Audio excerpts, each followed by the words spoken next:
My daughter-in-law pushed me down the stairs to try and claim the life insurance. When I recovered, I made her regret it for the rest of her life. I'm glad to have you here. Follow my story until the end and comment the city you're watching from, so I can see how far my story has reached.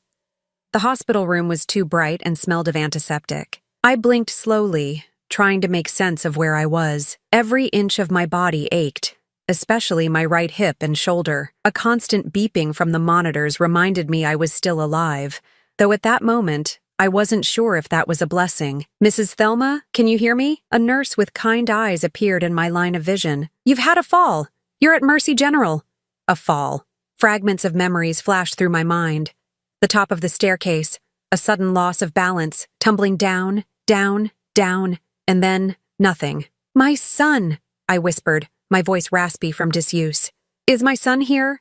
"Marcus has been here every day," the nurse said, adjusting my IV. "He and his wife just stepped out for coffee. They'll be back soon." His wife, Azalea, my daughter-in-law of 5 years, the woman who had swept into my son's life like a whirlwind, charming everyone with her bright smile and vibrant personality. Everyone except me. There was always something in her eyes when she looked at me, something calculating. I tried to sit up, but sharp pain shot through my hip. "How long have I been here?" 3 days. You've been in and out of consciousness.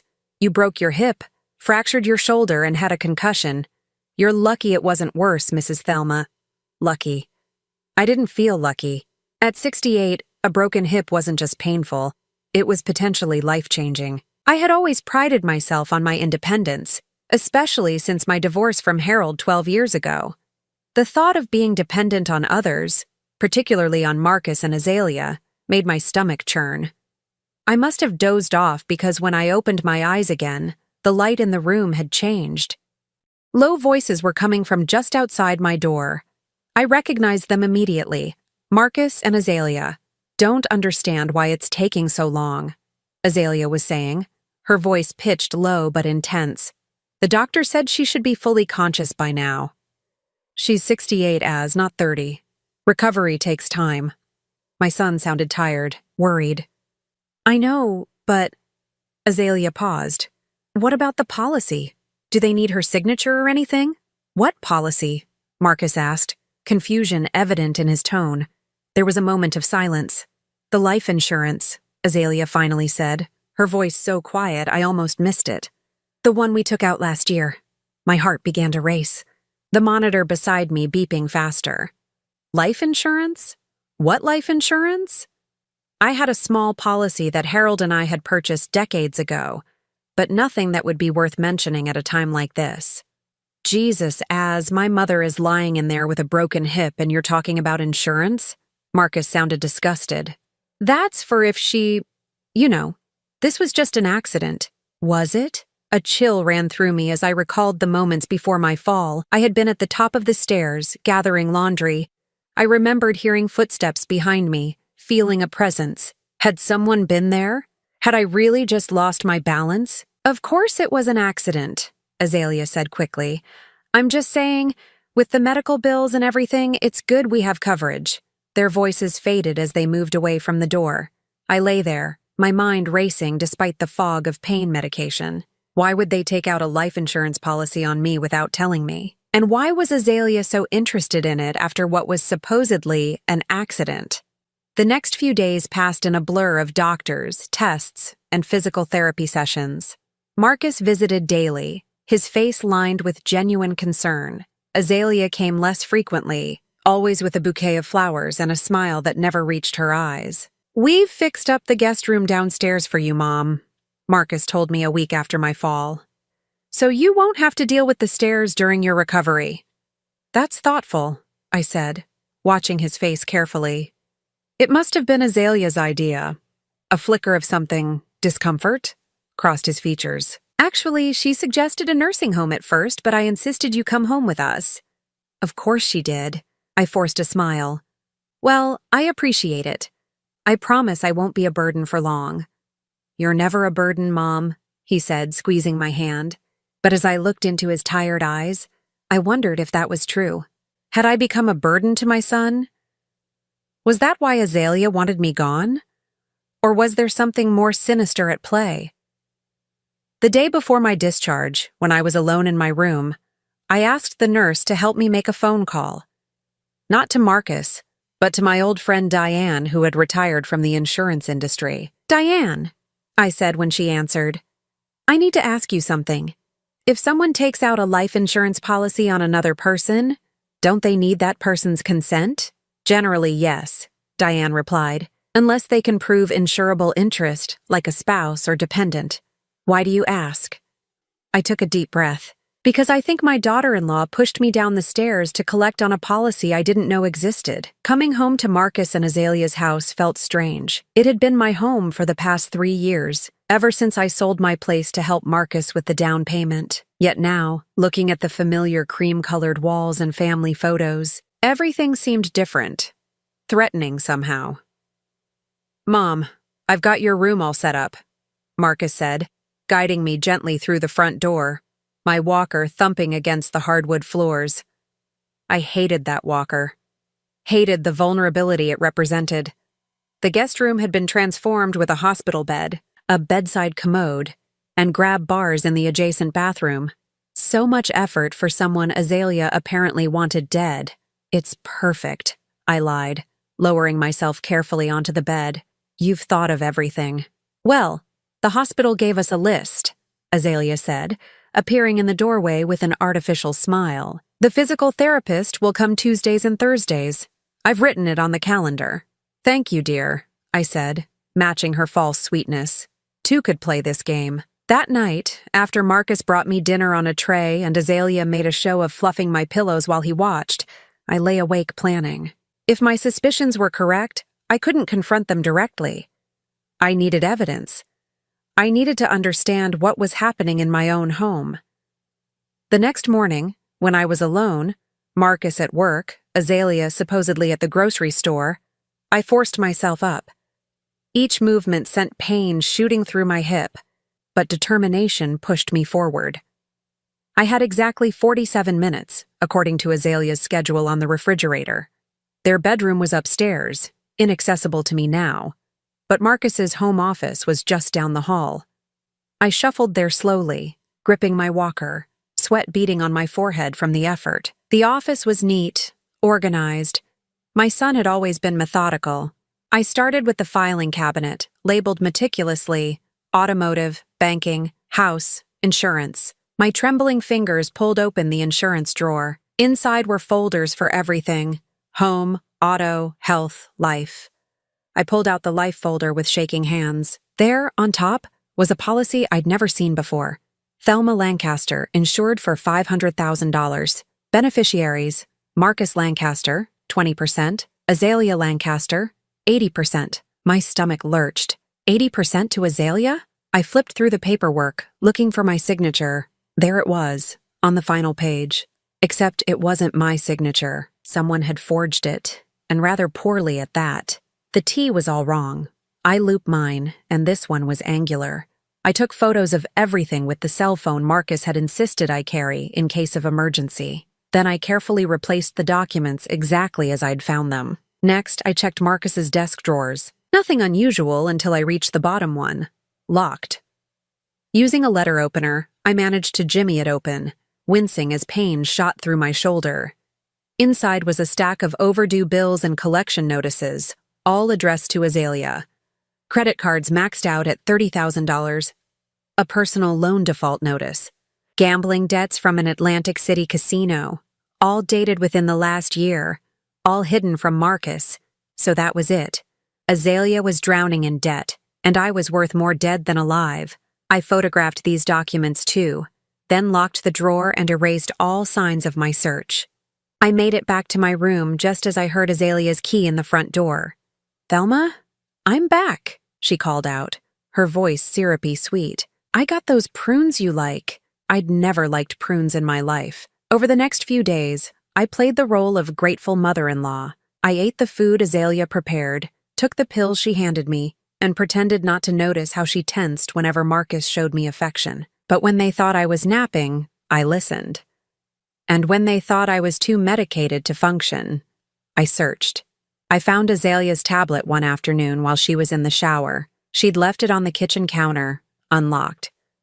Her search history told a chilling story. Undetectable poisons. How long for hip to heal elderly. Second-story falls fatality rates. And most damning of all, life insurance payout accidental death versus natural causes.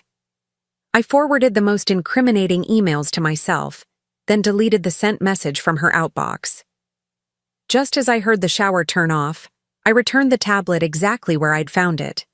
That night, I lay in bed staring at the ceiling, my thoughts racing.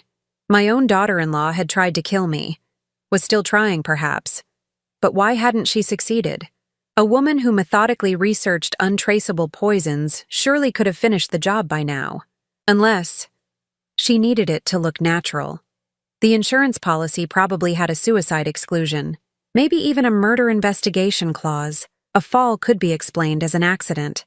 Food poisoning might raise questions. I needed help, but who could I trust? Not Marcus. He was too in love with Azalea to believe she was capable of this. Not the police. I had suspicions, but no concrete proof of attempted murder. My ex-husband, Harold? No, he was remarried and living in Florida. My sister lived in Oregon, too far to help with immediate concerns. Then I remembered Judith Miller, Azalea's former best friend. They'd had a falling out last year that neither would explain. I'd always liked Judith. She seemed genuine in a way Azalea never did. I waited until the next day when I was alone again.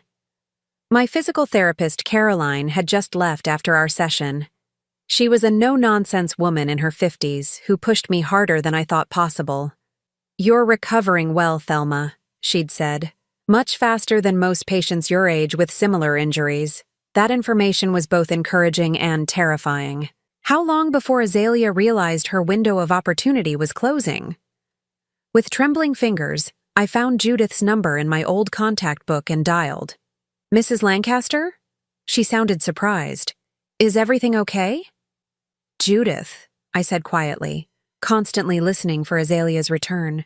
"I need to ask you something, and I need you to be honest with me. Why did you and Azalea stop being friends?" A long pause. "Why are you asking this now?" "Because I think my life depends on it." Another pause, longer this time. Then Judith's voice, lower now, intense. "Has she done something to you?" "She pushed me down the stairs," I said, the words feeling surreal as they left my mouth. "And I think she's planning to finish the job." "Oh my God," Judith whispered. "The same thing happened to her first mother-in-law." My blood ran cold. "What?" "That's why I ended our friendship. I found out she was married before, briefly, to an older man with money. His mother died in a fall. Azalea inherited everything. There was an investigation, but nothing was ever proven." I closed my eyes, my worst fears confirmed. "Judith, I need your help." "I'll be there in 20 minutes, she said without hesitation. "And Thelma, don't eat or drink anything she gives you." As I hung up the phone, I heard a key in the front door. Azalea was home early, and from the sharp look in her eyes as she entered my room, I wondered if she somehow knew what I'd discovered. "You're looking better today, Thelma," Azalea said, placing a glass of water and 2 pills on my bedside table. Her smile was practiced, perfect, and completely hollow. "Time for your medication." I stared at the pills. One was my prescribed pain reliever, white, oval, with a distinctive marking. The other was smaller, round, and unmarked. Definitely not from my prescription bottle. "What's that one?" I asked, pointing to the mystery pill, my voice deliberately weak and confused. "Just your vitamin," Azalea replied smoothly. "The doctor said it would help with healing." The doctor had said no such thing. I'd made a point of memorizing every instruction from every medical professional who'd seen me. "Oh," I said vaguely, feigning the mental fog of an elderly woman on heavy medication. "Would you mind writing down my pill schedule? I get so confused these days." A flash of annoyance crossed Azalea's face before her mask of concern returned. "Of course, I'll make a chart for you. Why don't you take these now, and I'll get started on that." I reached for the glass and pills with a trembling hand, not entirely an act. "I should wait for Marcus," I mumbled. "He likes to check my medication." Azalea's eyes hardened. Marcus is working late. He asked me to take care of you. She leaned closer, her voice dropping to a whisper that only I could hear. Don't make this difficult, Thelma. A chill ran through me. The threat in her voice was unmistakable. I nodded meekly and put the pills in my mouth, taking a sip of water. Azalea watched intently as I swallowed, then smiled with satisfaction. Good. I'll come check on you in a bit. She turned and left, closing the door behind her. The moment she was gone, I reached for the tissue I'd hidden in my sleeve and spat the pills into it. I'd learned that trick as a nurse 50 years ago, when patients would sometimes hide their medication. I never thought I'd be using it to save my own life. I wrapped the pills carefully in the tissue and tucked them under my mattress. Evidence for later. Then I settled back against my pillows and closed my eyes, listening to Azalea moving around the kitchen. A soft vibration came from beneath my pillow. My phone. A text from Judith. Outside. Back door. 5 men. I needed to create a distraction. Mustering my strength, I knocked my water glass to the floor. The crash brought Azalea running. What happened? She asked, eyes darting around the room suspiciously. I'm so sorry, I said, my voice wavering. I reached for my water and knocked it over. I'm just so clumsy these days. Azalea's expression softened, though her eyes remained calculating. Don't worry about it. I'll clean it up. While she went to get a towel, I quickly texted Judith. Bedroom window, Azalea here. Azalea returned and bent to clean up the spilled water and broken glass. You need to be more careful, Thelma. At your age, every accident is serious. I know, I said, playing up my frailty. I'm so grateful for your patience. She nodded, seemingly pleased by my submission. Rest now. I'll bring you some soup later. After she left, I waited 10 agonizing minutes, listening to her moving around the house. Finally, I heard the shower running upstairs. Moving as quietly as possible, I eased myself out of bed and shuffled to the window.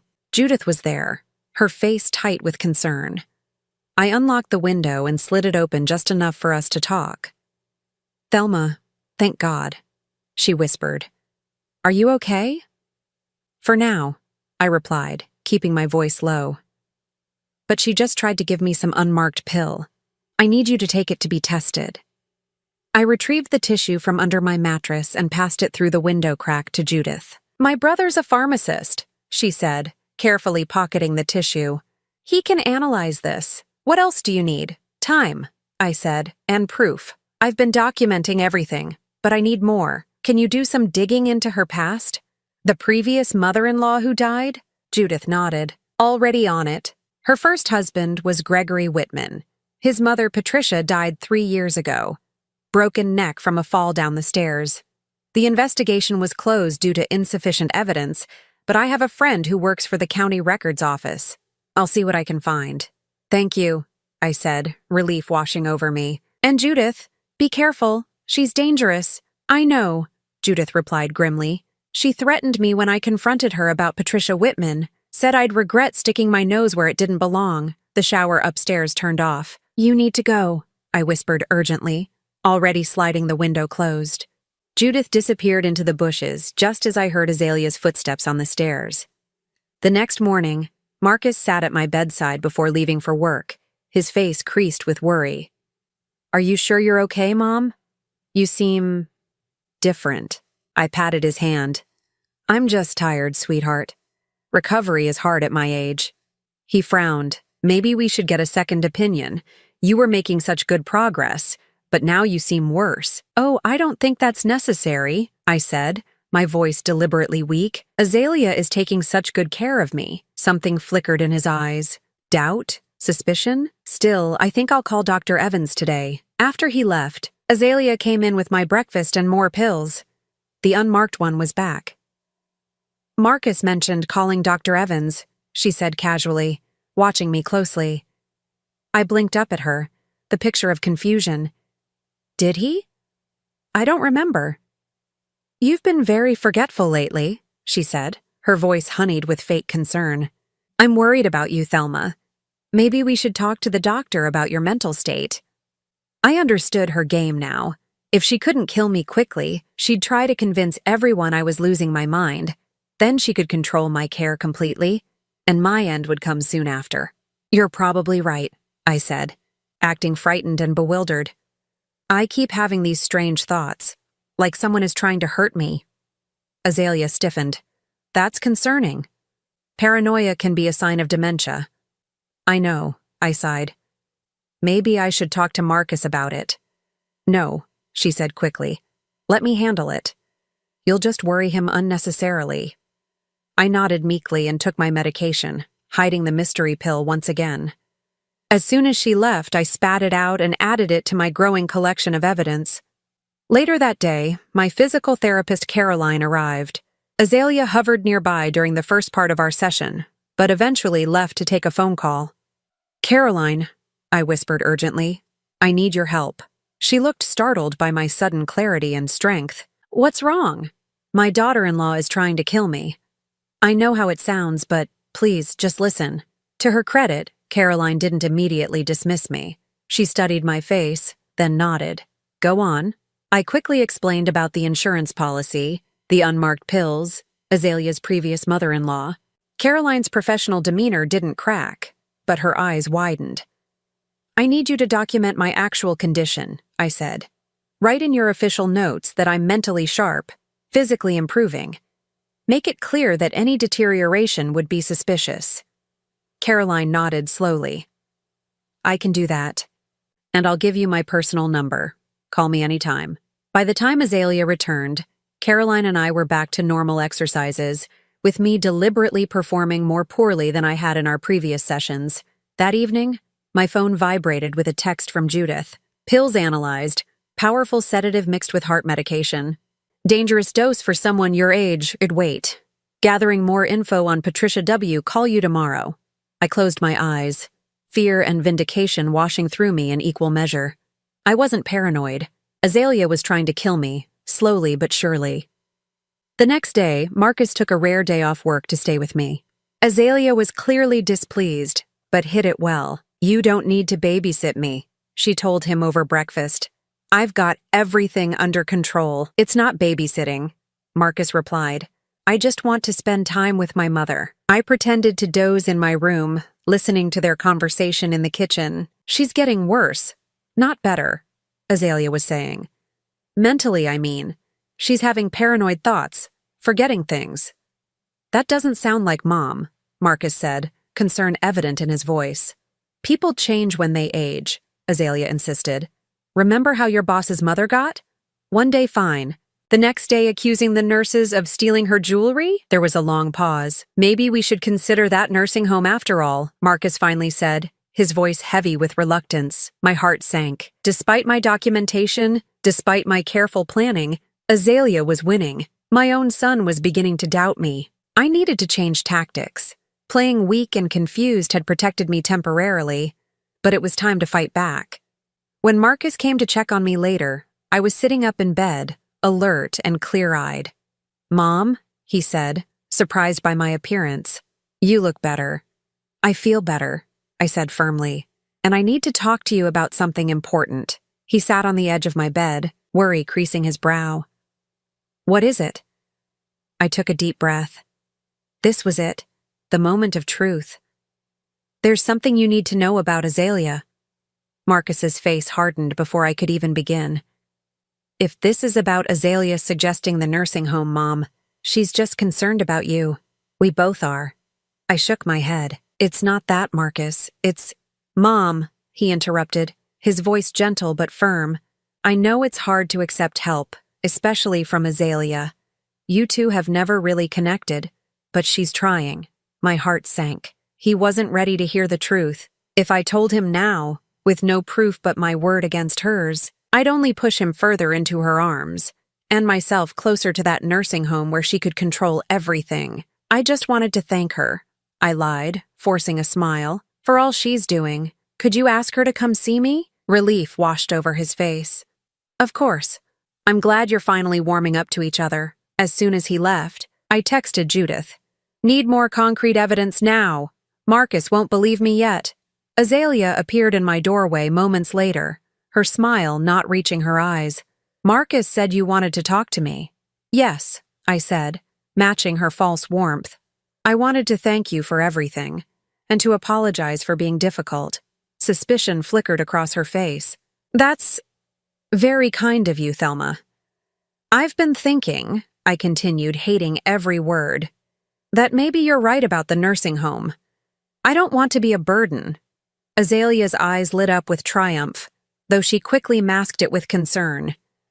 You're never a burden, Thelma, but I do think professional care might be best for someone in your condition. I'd like to visit some facilities first, I said. Would you take me tomorrow? Just the two of us? I'd like your opinion. Of course, she agreed readily. Too readily. I know just the place. After she left, I called Caroline, my physical therapist. I need a favor, I said without preamble. A big one. An hour later, I was on the phone with Judith. Did you find anything concrete? I asked desperately. Better than concrete, Judith replied. I found a witness. Patricia Whitman's home health aide, Rosalie Jenkins. She suspected Azalea from the beginning but couldn't prove anything. She's willing to talk to you, and the police if necessary. Hope surged through me. Where is she now? Working at Sunset Gardens nursing home. I nearly dropped the phone. What did you say? Sunset Gardens. It's a nursing home in... I know where it is, I interrupted. That's where Azalea wants to take me tomorrow. There was a long, heavy silence. Thelma, Judith finally said, you can't go there with her. It's too dangerous. It's the perfect opportunity, I argued. I can meet Rosalie, get her statement, and Azalea won't try anything in public. You don't know that, Judith countered. She's desperate. The insurance company called her yesterday asking questions about the policy. My friend at the county records pulled some strings. I closed my eyes, thinking rapidly. That only makes this more urgent. Call Rosalie. Tell her to expect me tomorrow around 11. And Judith? Thank you for believing me. Just be careful, she said softly. I already lost one friend to that woman. I don't want to lose another. The next morning, Azalea was bright and cheerful, helping me into the passenger seat of her car with exaggerated care. You're going to love Sunset Gardens, she said, pulling out of the driveway. It's so... peaceful. I nodded, clutching my purse tightly. Inside was my phone, already set to record, and a small notebook detailing everything I'd discovered so far. I'm sure it's lovely. The drive was tense, at least for me. Azalea chattered about nothing, occasionally glancing at me with that calculating look I'd come to dread. Sunset Gardens was indeed beautiful. Landscaped grounds, a Spanish-style building, large windows overlooking a courtyard. It looked nothing like the sterile institution I'd feared. A cheerful administrator greeted us in the lobby. Mrs. Lancaster? We're so pleased you're considering Sunset Gardens. I'm Heather, and I'll be showing you around today. Azalea shook her hand. Azalea Lancaster, Thelma's daughter-in-law. We're very interested in your memory care unit. Memory care, I said, feigning confusion. But my doctor hasn't diagnosed me with anything like that. Heather looked uncomfortable. We do have a comprehensive evaluation process before any placement decisions are made. Of course, Azalea said smoothly. But given her recent confusion and paranoia, we want to be prepared. The tour proceeded awkwardly, with Azalea emphasizing my supposed mental decline at every opportunity. I played along, appearing distracted and occasionally disoriented. When we reached the physical therapy department, I saw her, a short, dark-haired woman in scrubs, watching us intently. Rosalie, could I use the restroom? I asked, pointing to a door marked Ladies near where Rosalie stood. I'll help you, Azalea offered immediately. I'm not that helpless yet, I said with a forced laugh.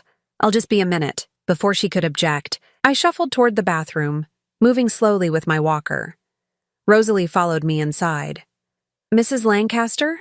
She asked quietly once the door closed behind us. I nodded. And you're Rosalie? Judith told me about you. Yes. Her eyes were dark with concern. When I heard your name, I couldn't believe it. She's doing it again. I need your help, I said urgently. Tell me everything you remember about Patricia Whitman's death. Rosalie's words tumbled out in a whispered rush. Mrs. Whitman was recovering from hip surgery, just like you.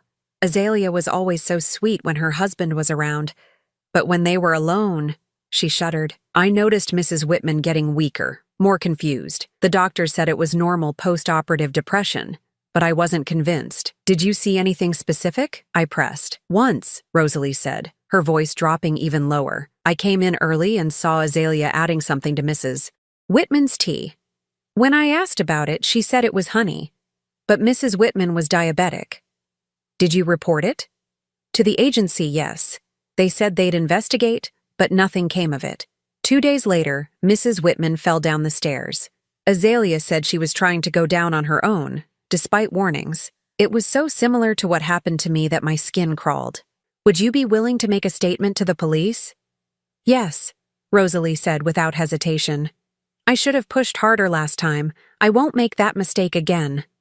There was a sharp knock on the door. Thelma? Azalea called. Are you okay in there? Fine, dear, I called back, my voice deliberately shaky. Just old bones moving slowly? I'll be right out. Rosalie quickly scribbled her number on a piece of paper and handed it to me.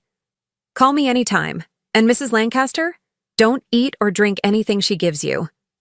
I tucked the paper into my bra, then flushed the toilet and ran the sink for appearances. When I emerged, Azalea was waiting, her face a mask of concern. I was getting worried, she said, taking my arm. You were in there a long time. Everything takes longer at my age, I replied with a self-deprecating smile. The rest of the tour passed in a blur. Azalea asked pointed questions about security measures, visitor policies, and medication management. I noted with growing alarm how often she emphasized my supposed mental decline and how the staff seemed to accept her assessment without question. Back in the car, Azalea was jubilant.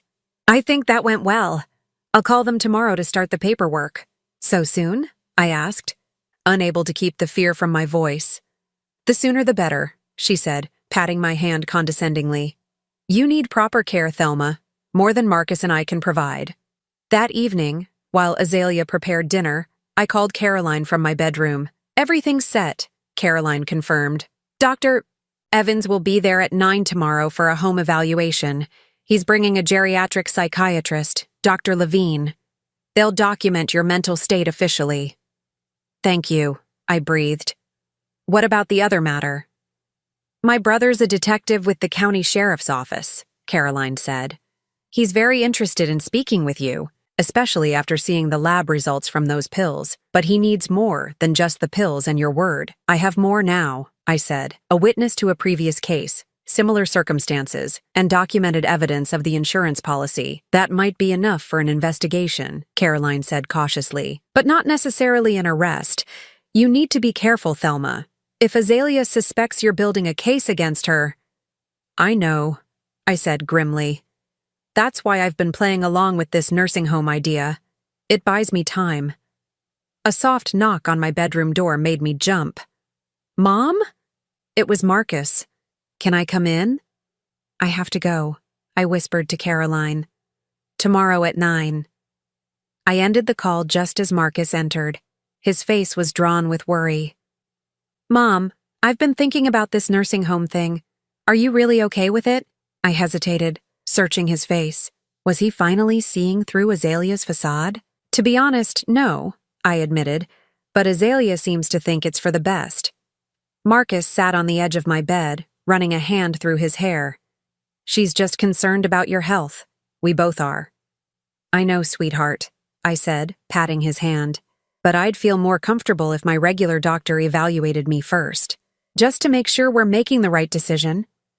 He looked relieved. I was thinking the same thing. I've already called Dr. Evans. He's coming tomorrow morning. I smiled, feeling a surge of hope. My son wasn't completely under Azalea's spell after all. Later that night, my phone buzzed with a text from Judith. Found something big. Azalea changed her name 5 years ago. Before that, she was Angela Winters. 2 previous marriages, both to wealthy older men, both ended when they died unexpectedly. Call me ASAP. I stared at the message, my blood running cold. This wasn't just opportunistic murder, it was a pattern, a career. And my son was married to this predator. I was about to call Judith when my bedroom door opened silently. Azalea stood in the doorway, watching me with cold, calculating eyes. "Who are you texting at this hour, Thelma?" she asked softly, her voice like ice. I quickly set my phone down, heart pounding. Just an old friend. I couldn't sleep.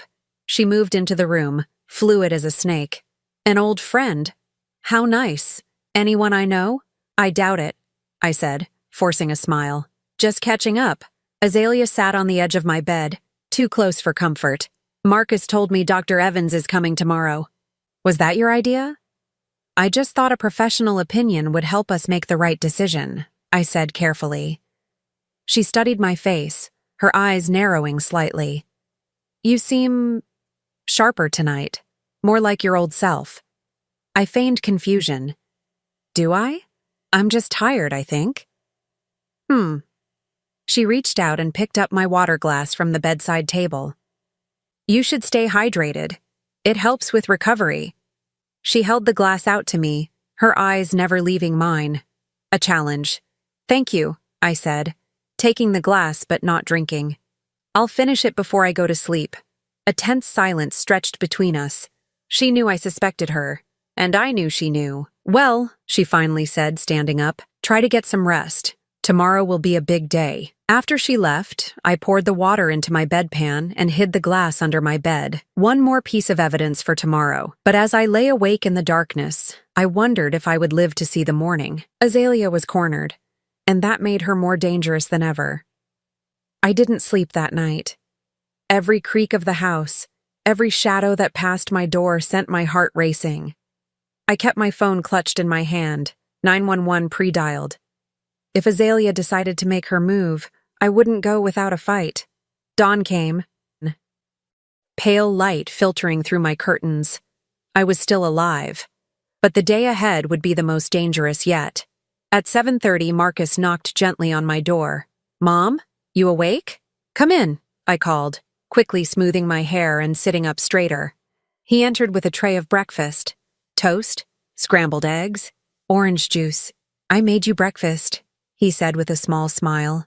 Like you used to make for me when I was sick. My heart melted. That's very sweet, honey. Azalea had to run some errands before Dr. Evans arrives, he explained, setting the tray across my lap. She seemed upset about something. Did you two have words last night? I hesitated, then decided on a partial truth. She came in while I was texting an old friend. Maybe she thought it was odd I was up so late. Marcus frowned. She's been acting strange lately. Tense. Secretive. He sat on the edge of my bed. Mom, can I ask you something? Honestly? I nodded, hope rising in my chest. Have you noticed anything off about Azalea? Especially since your accident? Why do you ask? I countered carefully. He rubbed the back of his neck, a gesture he'd had since childhood when he was troubled. I found something in her desk drawer yesterday. I wasn't snooping, I was looking for stamps, but...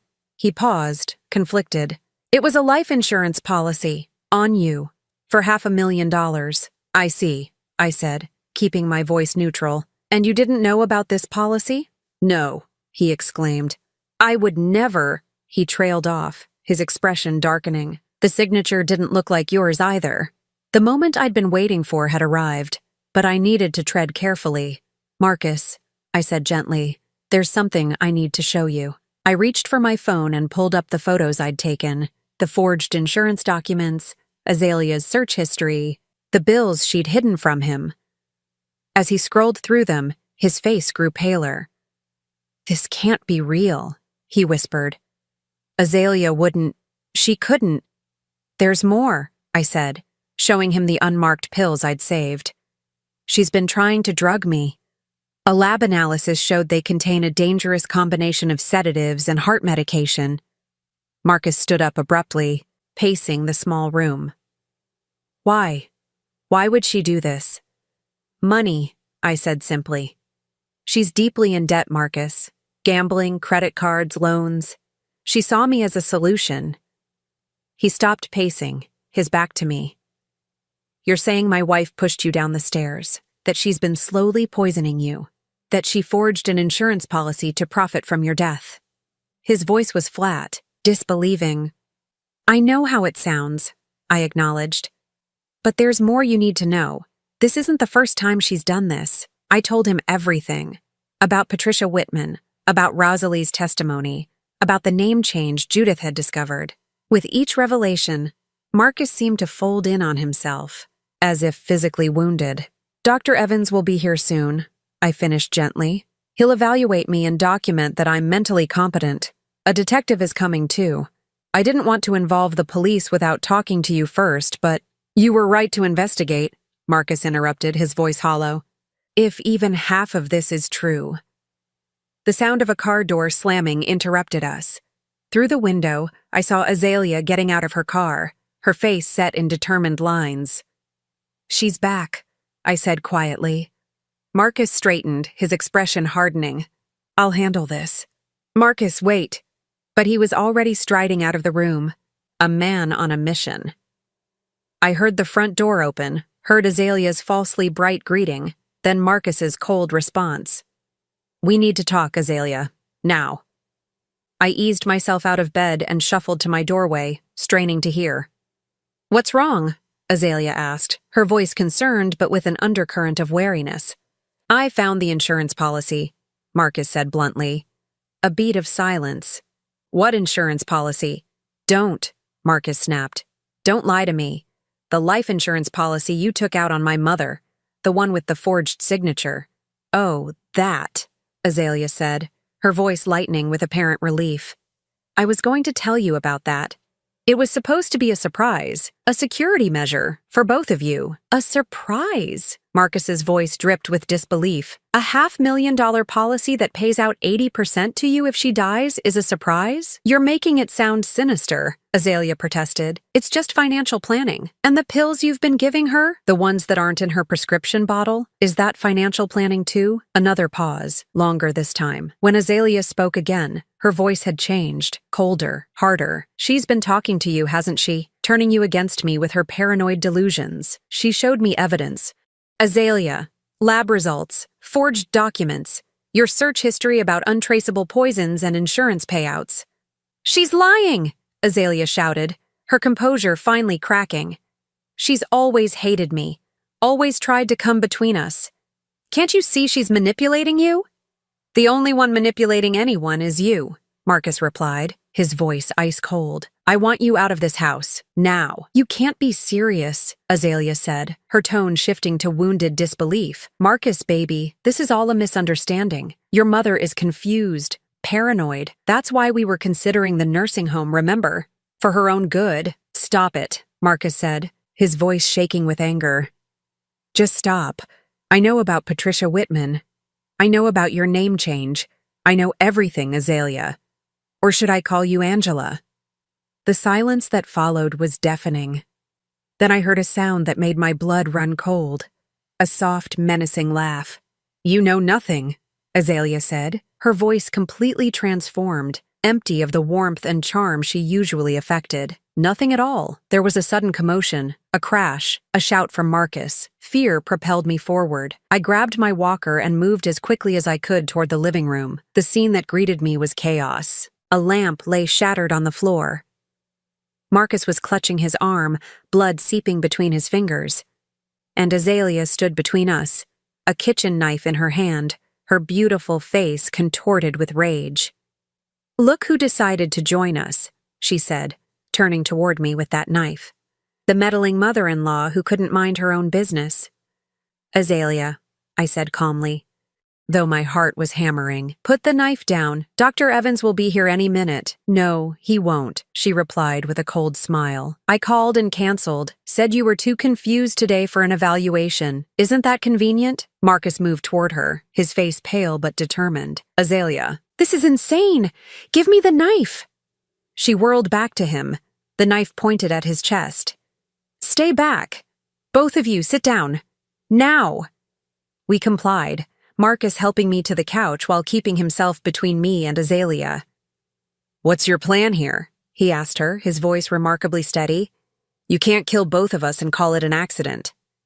I don't need to, she replied, pacing like a caged animal. Just one of you. The other can take the blame. Her eyes fixed on me, calculating. Thelma finally lost her mind, attacked her own son. When I tried to intervene, she fell and hit her head. Tragic, but not surprising given her deteriorating mental state. My blood ran cold. It was a perfect scenario, one that would leave Marcus devastated and Azalea blameless. And rich. It won't work, I said, my voice stronger than I expected. There's too much evidence now. Judith knows everything. So does Caroline, and Rosalie, and Detective Harmon. They're all expecting to hear from me today. Doubt flickered across Azalea's face, but she quickly masked it. You're bluffing. No one would believe a confused old woman over me. My mother isn't confused, Marcus said firmly. And you're not as clever as you think, Azalea. We have your search history, your financial records, the pills you tried to give her. It's over. Azalea's grip on the knife tightened. It's not over until I say it's over. The sound of a car pulling into the driveway broke the tension. Through the window, I could see Dr. Evans getting out of his car, accompanied by a woman I didn't recognize and a man in a sheriff's uniform. Relief flooded through me. Caroline must have called them when I didn't check in. Azalea saw them too. Panic flashed across her face, followed by cold resolve. She lunged toward me, knife raised. "Mom!" Marcus shouted, throwing himself between us. What happened next seemed to unfold in slow motion. Marcus grappling with Azalea for the knife. The front door bursting open. The sheriff drawing his weapon. Azalea's face twisted with fury and desperation. Then a single gunshot rang out, and Azalea crumpled to the floor, the knife clattering beside her. "Are you all right, ma'am?"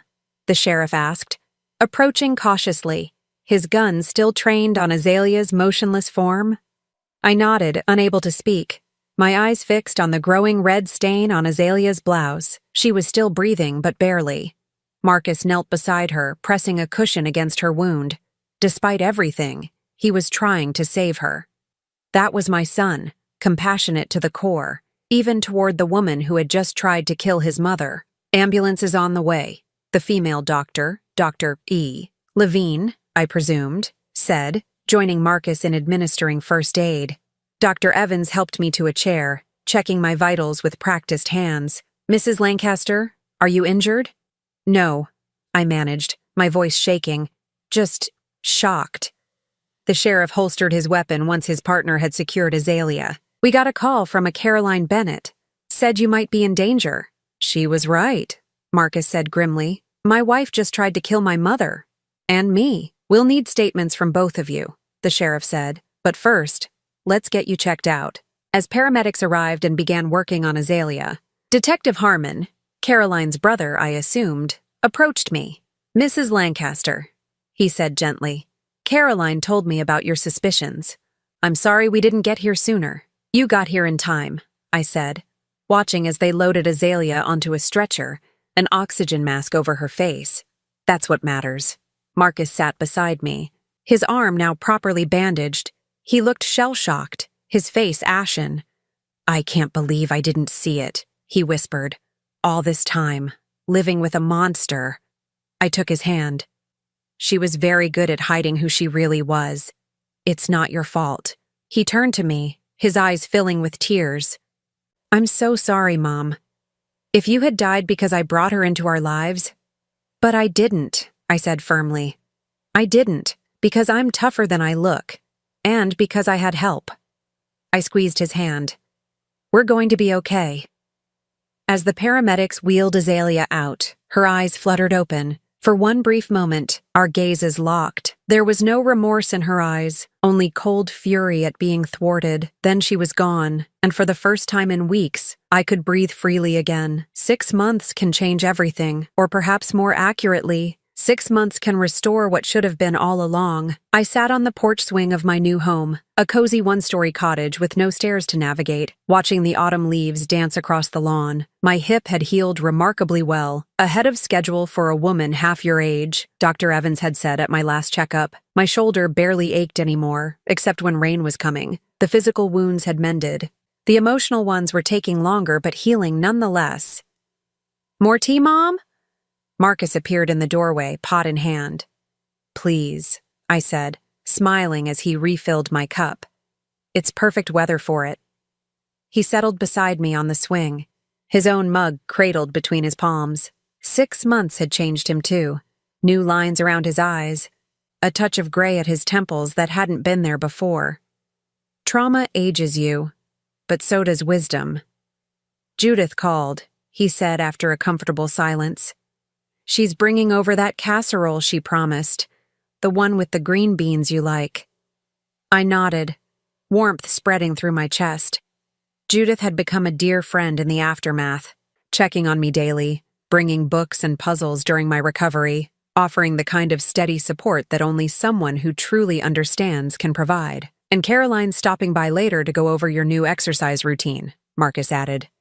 She says you're ready to start that water aerobics class at the community center. Good, I said firmly. I'm tired of being coddled. Marcus laughed, the sound easier now than it had been in the early days after the confrontation. You've never let anyone coddle you in your life, Mom. It was true. Even at my weakest, even when playing along with Azalea's schemes, I had been fighting in my own way. That fighting spirit had saved my life. Have you heard anything? I asked quietly, the question that always hovered between us. Marcus knew what I meant. The trial is set for next month. Her lawyer is still pushing for an insanity plea, but the DA doesn't think it will stick, not with her history. After Azalea recovered from her gunshot wound, a clean shot through the shoulder that missed all major arteries, the investigation had revealed far more than even I had suspected. 3 previous marriages, not 2. 2 mothers-in-law who died in accidents. 1 husband who perished in a mysterious house fire after changing his will in her favor. Angela Winters, Alicia Bradford, Amanda Pierce, and finally, Azalea Lancaster. She had changed identities like most women change hairstyles, always staying 1 step ahead of suspicion. Until she met me. Will you have to testify? I asked, watching his face carefully. He nodded, jaw tightening. Both of us will. But the physical evidence is overwhelming, Mom. The forged insurance policy, the pills, her search history. And now the other families have come forward too. I patted his hand. We'll get through it. We've come this far. The aftermath had been brutal. After Azalea's arrest, reporters had camped outside the house, hungry for details of the Black Widow of Bakersfield, as they'd dubbed her. Marcus had retreated into himself, overwhelmed by shame and betrayal. I had moved in with Judith temporarily while he sorted through the wreckage of his marriage. The house, our house, had too many memories, too many shadows lurking in corners. By mutual agreement, we sold it, splitting the proceeds. Marcus bought a small apartment closer to his work. I found this cottage, just 10 minutes from him, but with enough distance to give us both independence. You know what tomorrow is? Marcus asked, interrupting my thoughts. I smiled. Of course. My birthday. 69, he mused. How does it feel? Like a victory, I said simply. Because it was. Each birthday, each holiday, each ordinary Tuesday that Azalea had tried to steal from me was now a triumph. I had survived not just her attempts on my life, but the aftermath too. The police interviews, the media frenzy, the pitying looks from neighbors who whispered behind their hands. I have something for you, Marcus said, reaching into his pocket. I was going to wait until tomorrow, but... He handed me a small velvet box. Inside was a delicate silver bracelet with a single charm, a miniature shield. It's beautiful, I said, touching it gently. It's a protection amulet, he explained, suddenly shy. I know it's silly, but it's not silly at all, I assured him, fastening it around my wrist. I love it. The sun was setting now, painting the sky in brilliant oranges and pinks. We sat in comfortable silence, the swing creaking gently beneath us. I filed the divorce papers today, Marcus said suddenly. Final hearing is next week. I turned to him, surprised. I thought that was done months ago. He shook his head. There were complications with her assets being frozen for the investigation, but it's almost over now. He took a deep breath. I'm thinking about dating again. Eventually. I think that's wonderful, I said sincerely. Really. He looked skeptical. After what happened, Azalea doesn't get to ruin the rest of your life, Marcus. She's taken enough. He nodded slowly. I'll be more careful this time. Background checks. References. A wry smile touched his lips. Maybe a psychological evaluation. And you'll listen to your mother's intuition, I added, only half joking. Always, he promised, squeezing my hand. The sound of a car pulling into the driveway ended our conversation. Judith emerged carrying a covered dish, her face brightening when she saw us. "Hope I'm not interrupting," she called, making her way up the path. "I brought dinner, and dessert, and possibly too much wine." "Perfect timing," I assured her, making room on the swing. "We're celebrating." "Oh, what's the occasion?" Marcus and I exchanged a look of perfect understanding. "Life," I said simply. "We're celebrating life." Later, after a dinner filled with laughter and good conversation, after Marcus had headed home with leftovers and promises to call tomorrow, I sat alone in my new living room. The cottage was quiet, but not lonely, filled with books I wanted to read, projects I planned to start, photos of people I loved. On the mantel sat a small frame, one of the few things I'd kept from the old house. Inside was a photograph taken on my wedding day, nearly 40 years ago. Not of Harold and me, that picture had long since been relegated to a drawer, but of my parents. They stood arm in arm, beaming with pride, unaware that the marriage they were celebrating would end in divorce, that the future held both joy and sorrow. They had raised me to be strong, to be independent, to fight for what mattered. Without knowing it, they had prepared me for Azalea. My phone chimed with a text message. It was from Detective Harmon. "Thought you'd want to know.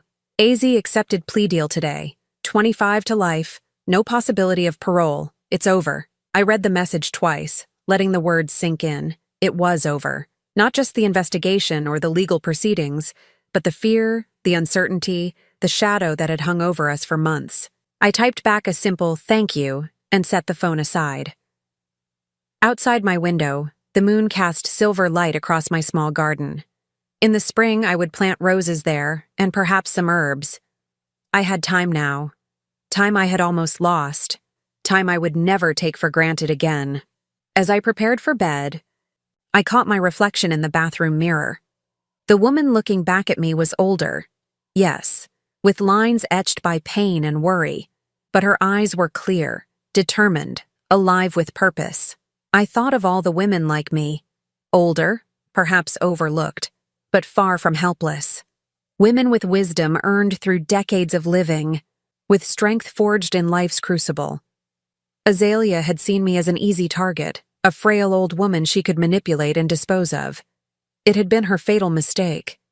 Because I was not just Thelma Lancaster, 68-year-old retiree with a broken hip.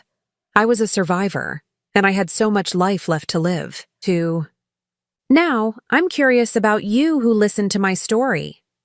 What would you do if you were in my place? Have you ever been through something similar? Comment below, and meanwhile, I'm leaving on the final screen 2 other stories that are channel favorites, and they will definitely surprise you. Thank you for watching until here.